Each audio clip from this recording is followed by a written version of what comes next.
नमस्कार, ANB news पर आपका स्वागत है और मैं हूं आपके साथ सुनील कुमार हिमाचली। अगर आपको या आपके परिवार में किसी को कोरोना वायरस के लक्षण दिखते हैं तो आप अपने इस नज़रअंदाज बिल्कुल ना करें और तुरंत कोरोना वायरस का टेस्ट करवाएं, क्योंकि ये देखने में आया है कि देश में कोविड-19 से मरने वालों का जो आंकड़ा है वो लगातार बढ़ रहा है।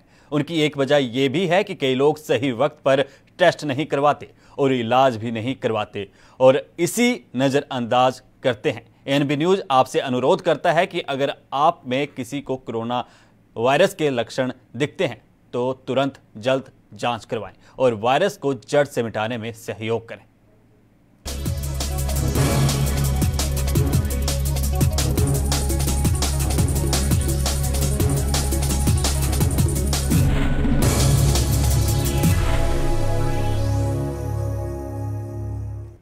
अब रुक करते हैं खबरों का। पूर्व सीएम हरीश रावत ने अपने राजनीतिक प्रतिद्वंदियों को सोशल मीडिया के जरिए निशाने पर लेते हुए कहा कि अक्सर चर्चा में रहते हैं। अब रावत ने एक तीर से दो लोगों को निशाने पर लिया है। उन्होंने इलाज के दौरान रामनगर के अस्पताल में युवक की मौत के मामले में कहा कि पूर्व सीएम त्रिवेंद्र सिंह रावत और पूर्व सीएम विजय बहुगुणा रामनगर चिकित्सालय संयुक्त सचिवालय में उन्होंने निशाने पर लिया और कहा कि प्रदेश सरकार ने हाल ही में 4 साल की पीपी मोड ए पर एक कंपनी को ठेके पर बताया है।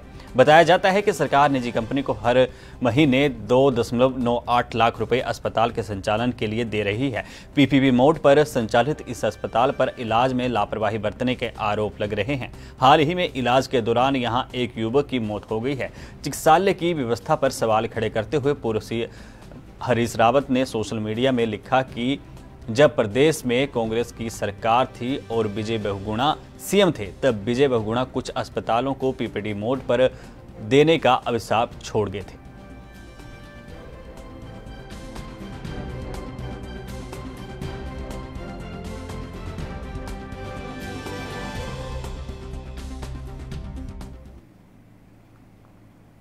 उधर कोरोना महामारी की गाइडलाइंस पर अब सियासत तेज होती दिख रही है। जहां लगातार कांग्रेस पेट्रोल, डीजल और सरकार की नीतियों के खिलाफ प्रदर्शन कर रही है। प्रदर्शन में सोशल डिस्टेंसिंग की धज्जियां उड़ती दिखी, जिसके चलते प्रशासन की ओर से बड़ी संख्या में कांग्रेसियों पर मुकदमे दर्ज भी किए हुए हैं। वहीं अब कांग्रेस बीजेपी पर पलटवार जो है वो कर रही है। बीते दिन पहले ही बीजेपी के अध्यक्ष बंशीधर भगत ने उत्तराखंड में एक फिल्म मुहूर्त का शुभारंभ करते हुए दिखा था। इसमें वे ना मास्क लगाए हुए थे और ना ही सोशल डिस्टेंसिंग का पालन करते हुए दिखे थे। तो वहीं अब जो है सूर्यकांत धमसना ने उन पर फिर से पलटवार किया है। ना वो कत्ल भी करते हैं तो चर्चा नहीं होती।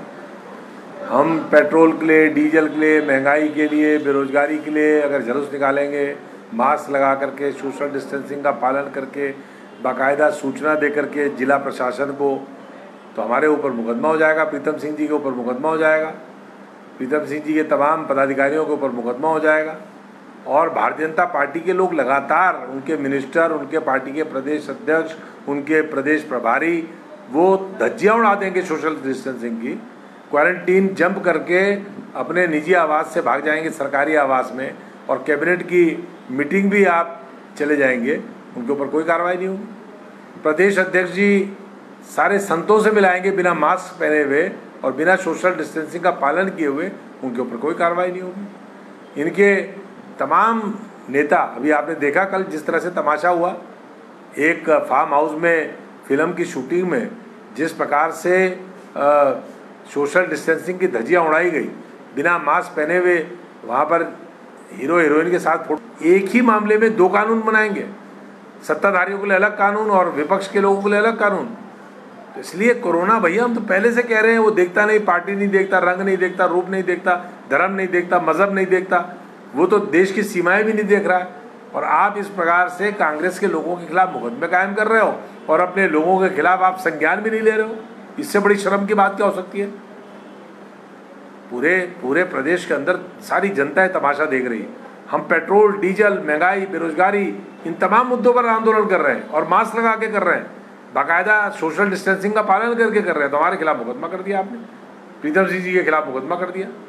इससे बड़ी शर्म की बात क्या हो सकती है? तो भैया हमें सिखा रहे हो।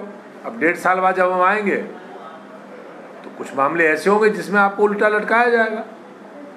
ये सब याद रखा जाएगा, भूला थोड़ी जाएगा। आप ही सिखा रहे हो ये सब।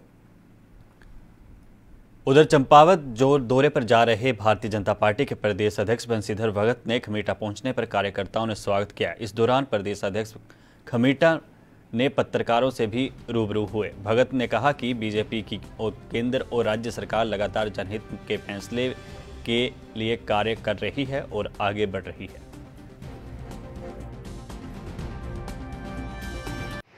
अंतर्विरोध के मानने क्या होता है? मतलब जो पार्टी के अंतर्विरोध कोई कुछ नहीं, इसी प्रकार का नहीं है। कुछ अधिकारी जनप्रतिनिधियों का सम्मान नहीं कर रहे थे, कुछ दिक्कतें पैदा हो रही थी, तो उसके लिए माननीय मुख्यमंत्री ने स्टेप उठाया है।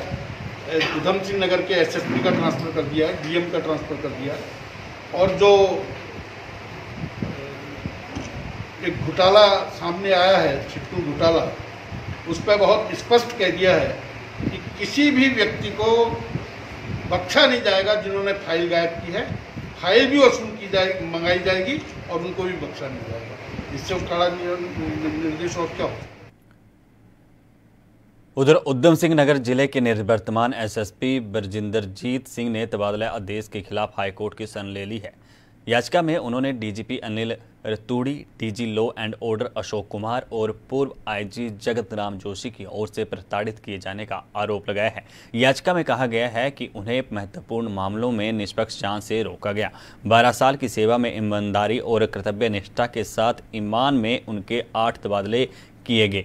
कार्यवाहक मुख्य न्यायाधीश रवि कुमार मलिमथ और न्यायमूर्ति NS धानी की खंडपीठ के समक्ष मामले की सुनवाई हुई।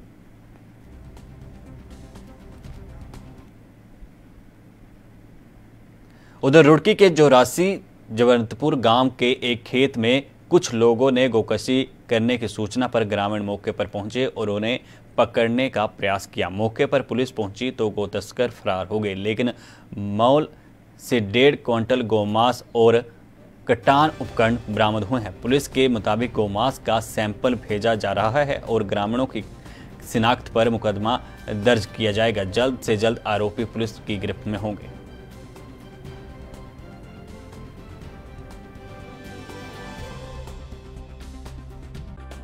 थी कि जोरासी गांव के पास करीब 4-5 किलोमीटर अंदर जंगल की तरफ किशनपुर का जंगल पड़ता है। वहाँ एक गाय को काट करके गोमांस रखा हुआ है। इस सूचना पर पुलिस द्वारा मौके पर पहुंचकर करीब 1.5 क्विंटल गोमांस और काटने के उपकरण आदि बरामद किए हैं। बरामदा गोमांस में से वही सैंपल ले लिया गया था पशु चिकित्सा अधिकारी को बुलवा करके, और जो शेष मांस था उसे वहीं दफना दिया गया है नियमानुसार। और इसमें अभी अभियोग पंजीकृत किया जा रहा है हमारे पुलिस की ओर से। जिन लोगों के नाम प्रकाश में आए हैं, क्योंकि कुछ लोगों के द्वारा उन्हें गाय ले जाते हुए देखा गया था, और बाकी जो लोग भी इसमें इन्वॉल्व है क्राइम में, उनके खिलाफ नामजद रिपोर्ट दर्ज की जा रही है, उनकी गिरफ्तारी के प्रयास किए जा रहे हैं। हाँ, मौके पर काटने के उपकरण व अन्य सामान बरामद हुआ है, जिसे पुलिस द्वारा अपने कब्जे में ले लिया गया।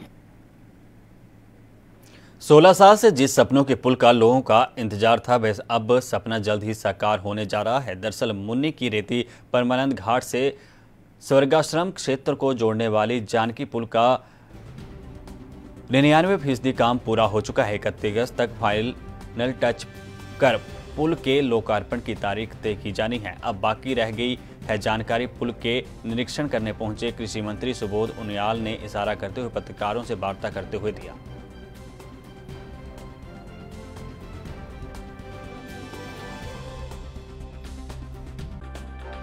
आपको पूरा मालूम है 17 मार्च 2016 की घटना का। उस समय तत्कालीन मुख्यमंत्री ने बदले की भावना से इस पुल के निर्माण के लिए पैसा रोकने का काम किया था। फिर जब 2017 में फिर हमारी सरकार आई तो तत्काल इसका रिवाइज एस्टिमेट 50 करोड़ के आसपास इसका स्वीकृत किया गया। और क्योंकि जितना समय बढ़ता रहा, हरीश रावत जी की सरकार के जो बदले की भावना से इसको रोकने के कारण इसकी कीमत भी बढ़ करके 35 करोड़ से 51 करोड़ पहुंच गई। तो उसके बाद रिवाइज एस्टिमेट स्वीकृत करने के बाद इसका निर्माण फिर प्रारंभ, जो छूटा हुआ काम था, पूरा शुरू हुआ। और जो हमारा टारगेट था कि हर कीमत पर इसको कुंभ से पहले तैयार होना है, मुझे खुशी है कि हमने उसको अचीव किया है। शुभारंभ कब होगा सर इसका? शीघ्र ही, जब इतना समय तक बनने में लगा जी, तो शुभारंभ में तो उससे बहुत कम टाइम लगेगा। वैसे आज माननीय कृषि मंत्री जी का यहाँ पे निरीक्षण का कार्यक्रम था। माननीय मंत्री जी द्वारा इसका सेतु का निरीक्षण अभी किया गया है और माननीय मंत्री जी द्वारा जो है ये इसकी प्रगति देखी गई, जांची गई। तो मुझे लगता है माननीय मंत्री जी इसकी प्रोग्रेस से संतुष्ट ही होंगे और माननीय मंत्री जी द्वारा इसको जो है हमें निर्देशित किया गया है कि इसे जो इसमें अवशेष काम है वो मतलब जल्दी से जल्दी इसको पूरा करें और जी इसका रंग रोगन का कार्य जो है और इसमें जो मास्टिक का कार्य है वो जितना जल्दी हो उतना जल्दी पूरा करने के लिए माननीय जी शुभारंभ कब तक? इसका शुभारंभ माननीय मंत्री जी या सरकार की तरफ से जो भी तय होगा तो तभी पता लगेगा। उधर चीन से तनातनी के बाद अब देश में चाइनीज राखियों का बायकॉट करना सफल साबित हो रहा है। दरअसल प्रदेश के डोईवाला के बाजारों में भारतीय राखियों की दिखाई दे रही हैं और ग्राहक भी केवल भारतीय राखियों की मांग कर रहे हैं। सभी डिजाइन की सुंदर स्वदेशी राखियां दुकानों पर नजर आ रही हैं। महिलाओं का कहना है कि इस बार हम कोरोना महामारी से सुरक्षा की कामना करते हुए भाइयों की कलाई पर राखी बांधेंगी।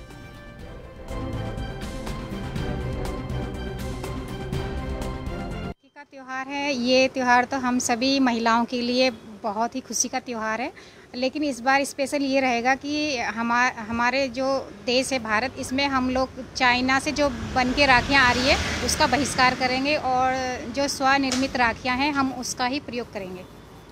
मैं सभी अपने देश के नागरिकों से निवेदन करना चाहूँगी कि कोरोना में वो लोग 3 चीज़ों का खास ख्याल रखें। एक तो वो सोशल डिस्टेंसिंग का पालन करें, दूसरा सैनिटाइज का प्रयोग करें और मास्क पहन के ही घर से बाहर निकले और अगर बहुत ही आवश्यक हो तो ही बाहर निकले, नहीं तो वो घरों में सेफ रहें। तो त्यौहार है वो हम सब भाई बहनों के लिए बहुत खुशी का त्यौहार है और साल भर में एक बार आता है तो और भी अच्छी बात होती है और हम लोग सब हर्ष और उल्लास के साथ इसे मनाते हैं। लेकिन इस बार थोड़ा सा जो है ये कोरोना महामारी जब से चली है तो थोड़ा सा इसका जो कंपटीशन है राखियों का वो थोड़ा कम हो जाएगा और मेरी जो अपील है सभी बहनों से ये अपील है कि वो प्लीज़ चाइना वाली राखी ना ख़रीदें, हमारी जो स्वदेशी है वही ख़रीदें और डिस्टेंस बना के रखें क्योंकि मार्केट में बहुत सारी भीड़ होने वाली है। क्योंकि ये जो त्यौहार है हम लोग शॉपिंग करते हैं, राखी लेने जाते हैं तो बहुत सारी भीड़ लगा के रखते हैं, तो प्लीज़ ऐसा ना करें क्योंकि हम लोग मास्क पहन के ही बाहर जाएं और जब भी घर आएं हाथ धो के और अपना सैनिटाइज करके, क्योंकि हम तभी सुरक्षित रह सकते हैं। ग्राहक वो कह रहे हैं कि इंडियन ही चाहिए मुझे राखी और चाइना का बिल्कुल ही बंद ही कर दिया है। जो भी मांग रहा है अच्छी राखी इंडियन आ रही है, चाइनीज़ की कोई ज़रूरत ही नहीं पड़ रही और प्लेन ही भी ग्राहक मना कर रहे साफ कि चाइना नहीं चाहिए मुझे बिल्कुल भी। क्या कहेंगे कि पूरा चल रहा है स्टेम इंडिया का और चाइना बिल्कुल ख़त्म हो गया है और चाइना को ख़त्म ही करना है आज के बाद। चाइना की मतलब ही नहीं कोई चीज़, हर चीज़ इंडिया में बढ़िया चल रही है, सब कुछ बढ़िया बन रहा है। क्या कहते फिलहाल रुकते हैं एक ब्रेक के लिए। ब्रेक के बाद यूं ही खबरों का सिलसिला जारी है।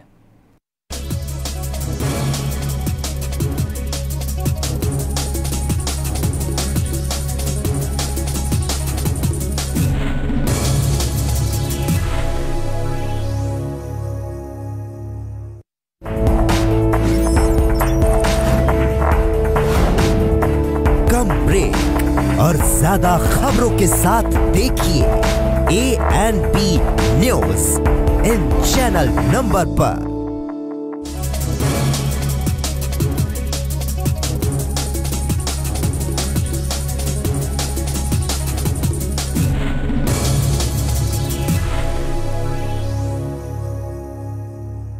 ब्रेक के बाद आपका स्वागत है। तो उधर हरिद्वार में हुई बारिश और शहर में चल रही विद्युत लाइनों के अंडरग्राउंड के कार्यों के चलते पुराना रानीपुर मोड़ की गली में घरों में 2 से 3 फुट तक पानी भर गया। घरों में घुसे पानी की देख लोग घबरा गए। पानी आने की वजह से लोगों के फ्रिज, लैपटॉप और इन्वर्टर भी खराब हो गए। तो उधर वहीं मूसलाधार बारिश होने के कारण औद्योगिक क्षेत्र में पार्क की दीवार गिरने से 2 कार क्षतिग्रस्त हो गई। गनीमत यही रही कि जिस वक्त दीवार गिरी उस पर आसपास कोई मौजूद नहीं था, नहीं तो जनहित में जनहानि हो सकती थी। स्थानीय निवासियों का कहना है कि हमारे घर में पानी ही पानी हो गया है, तकरीबन 3 से 4 फुट तक घर अंदर भर गया है।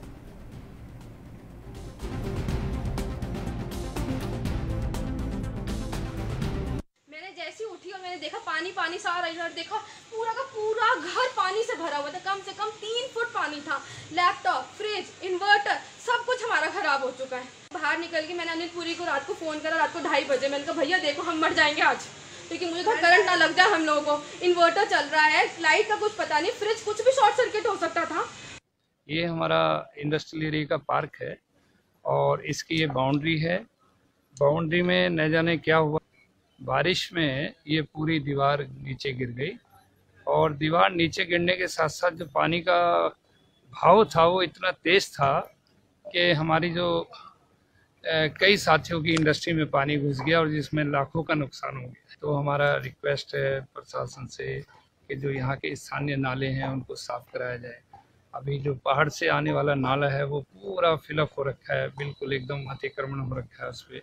उसको अगर क्लियर कराएंगे तो निश्चित रूप से ये पानी फिर नहीं रुकेगा। जी, इसके लिए उचित कार्यवाही की जाएगी। मंत्री से मिलकर के समस्या का समाधान निकाला जाएगा, निश्चित रूप से निकाला जाएगा। कि हम लोग तो दिन भर फील्ड में ही रहते हैं, लेकिन हम ये कभी नहीं चाहेंगे कि किसी का नुकसान हो। लेकिन अगर कोई विभाग इस तरह की लापरवाही करता है तो इसके विरुद्ध FIR।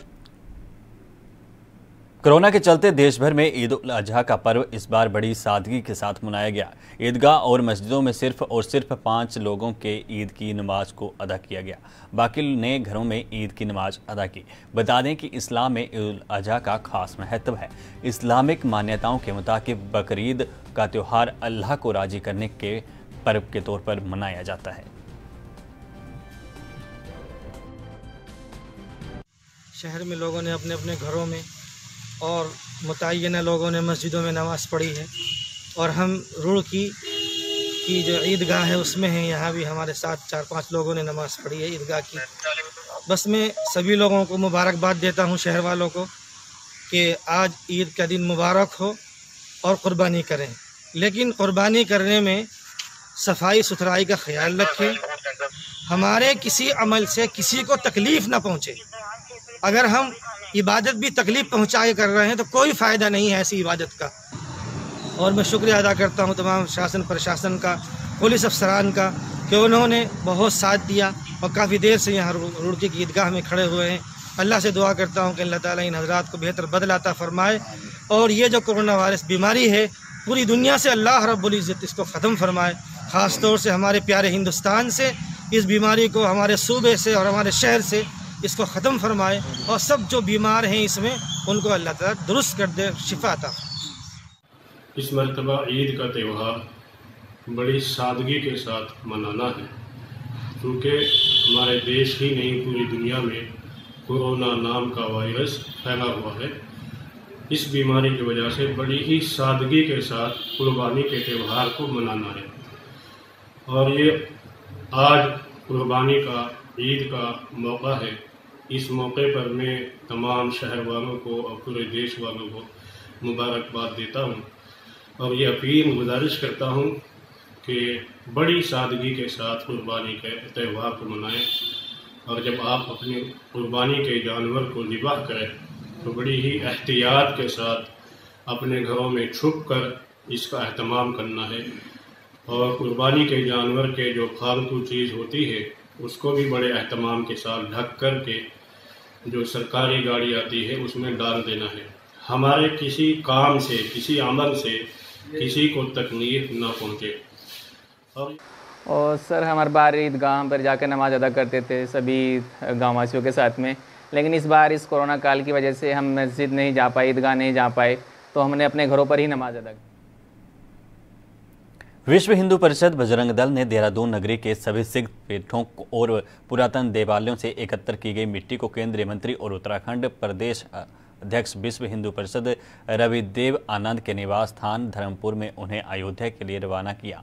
जय श्री राम और मंदिर निर्माण के जय घोषों के साथ माल्यार्पण कर उन्हें रवाना किया। इस दौरान उन्होंने कहा कि यह सौभाग्य की बात है कि आज जिस अयोध्या मंदिर का निर्माण का स्वप्न संपूर्ण विश्व के करोड़ों राम भक्त देख रहे थे वो आज साकार हुआ।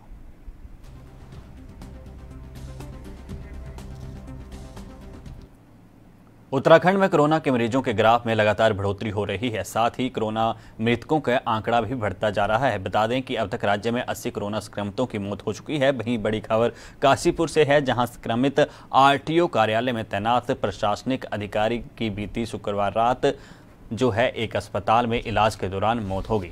बता दें कि काशीपुर में अब तक 2 महिलाओं समेत कुल 8 लोगों की मौत हो चुकी है। जिस मकान में कृष्ण राम आर्य किराए पर रहते थे, उसकी मालकिन और उनकी बेटी भी रिपोर्ट की पॉजिटिव आने के बाद दोनों को स्थानीय कोविड सेंटर में भेज दिया गया है।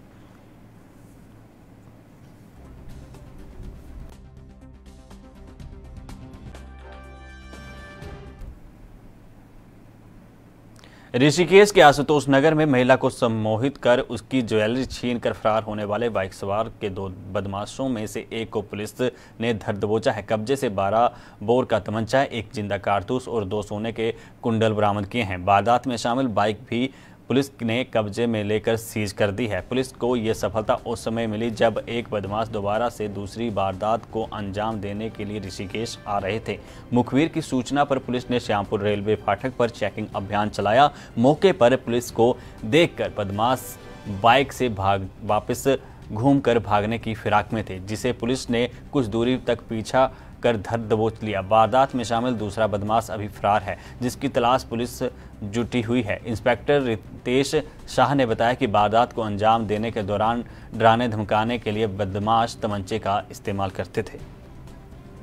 ये दिनांक 24 तारीख की घटना है। एक महिला अपने घर जा रही थी तो रास्ते में 2 लड़कों ने मोटरसाइकिल पर जो आए उसको सम्मोहन कर उसके साथ ठगी कर उसका मंगलसूत्र और ज्वेलरी उसकी उतरवा कर ले गए थे वो। और जिस संबंध में थाने पर 420 IPC में मुकदमा पंजीकृत हुआ। मुकदमा पंजीकृत होने के बाद टीम गठित की गई। टीम द्वारा CCTV फुटेज चेक किए गए, संदिग्ध सामने प्रकाश में आए। तो एक बार फिर वो पुनः घटना कर रहे थे तो उसको कल दिनांक को हमने वह लड़का अकेला घटना करने के लिए ऋषिकेश में आ रहा था तो कल श्यामपुर फाटक से हमने उसे गिरफ्तार किया। गिरफ्तारी के दौरान उसने पूछताछ में बताया कि उसके साथ एक साथी और है और दोनों ने मिलकर पहले यहाँ घटना करी और 2 दिन बाद 26 तारीख में उन्होंने जो है गंगनहर कोतवाली थाना क्षेत्र में भी उन्होंने एक महिला के साथ इसी प्रकार से ठगी कर उनके कान के कुंडल और एक लावा मोबाइल फ़ोन भी चुरा लिया था और ठग लिया था जो है। और जिस संबंध में वहाँ भी मुकदमा पंजीकृत है तो दोनों मुकदमों में इनको यहाँ गिरफ्तार किया गया। आज उसको रिमांड हेतु न्यायालय पेश किया जा रहा है। और जब गिरफ्तार किया गया था तो उसके पास एक तमंचा भी बरामद हुआ। वो तमंचा यह है, जब पूछताछ की गई तो उनके द्वारा बताया कि तमंचा डराने धमकाने के लिए अपने पास में रखते हैं ये। और आज न्यायालय पेश किया जाएगा रिमांड हेतु उनको। हाँ, ठगी से संबंधित जो है जो गंगनहर में घटना की थी उससे संबंधित जो है कान कुंडल उसके पास से बरामद हुए हैं। मसूरी विधायक गणेश जोशी ने शहर के बारलोगंज, झाड़ी, पानी, धोबी घाट जैसे इलाकों में जाकर बरसात में गिरे मकानों, पुश्तों का निरीक्षण किया और पीड़ितों को भरोसा दिलाया कि उनकी सरकार और व्यक्तिगत रूप से हर संभव मदद की जाएगी। विधायक के साथ प्रशासन की ओर से नायब तहसीलदार भी मौजूद रहे। वहीं उनको फिलहाल प्राथमिक विद्यालय में रहने के लिए स्थान उपलब्ध करवाने के लिए SDM मसूरी को निर्देश दिए गए हैं। 11 बजे से लगातार कई क्षेत्रों में जा चुका हूं। यहाँ के नायब को मेरे साथ में लिया है, जो सरकार द्वारा अनुमन्य मुआवजा उनको दिलाया जाएगा। कुछ मदद हमने अपने बात से भी की है, अभी राशन भी हम भेज रहे हैं। अभी मैं कैंट बोर्ड पर यहाँ पर एक पुस्ता मुझे जानकारी मिली जो मैं देख के आया हूँ कि बहुत ही खतरनाक स्थिति में है। अगर उसको रिपेयर नहीं किया गया तो ये पूरी बिल्डिंग जल सकती है। मैंने अभी कैंट के CO से बात की है, उन्होंने मुझे आश्वस्त किया है कि शीघ्र हम उसको करा देंगे और हम इसको सुनिश्चित करेंगे कि ये काम समय पर हो। नैनीताल भवाली मोटर मार्ग में पाइस की समीप अनियंत्रित होकर कार खाई में गिर गई। हादसे में कार सवार घायल हो गया। सूचना पर पहुंची पुलिस ने रेस्क्यू कर घायलों को खाई से बाहर निकाल अस्पताल भेजा। वहीं बीती रात इस स्थान पर एक अन्य कार गिरने से एक व्यक्ति की मौत हो गई। घायल युवक के मुताबिक पाइनिस के पास अंधेरे और कोहरा होने के कारण उसे सड़क का अंदाजा नहीं आया और वह कार समेत खाई में जा गिरा। उसने खाई से निकलने की काफ़ी प्रयास किया, लेकिन कमर में गंभीर चोट आने के कारण वो निकल नहीं पाया।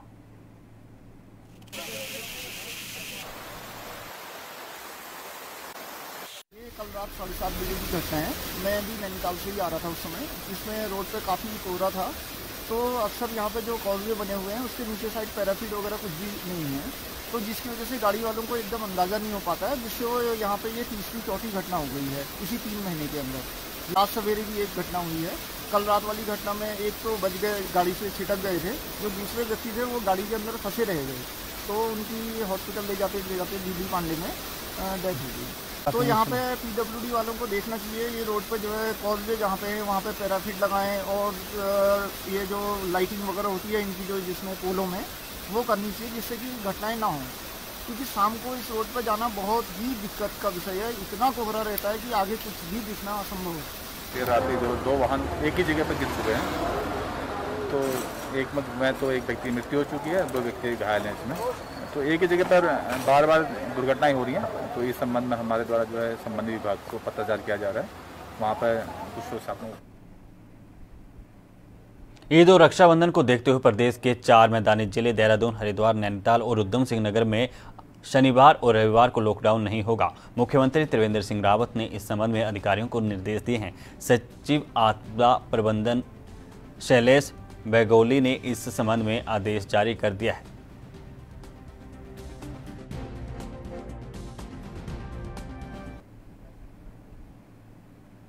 अपन उत्तराखंड में फिलहाल इतना ही। मुझे यानी सुनील कुमार हिमाचली को दीजिए इजाजत। धन्यवाद।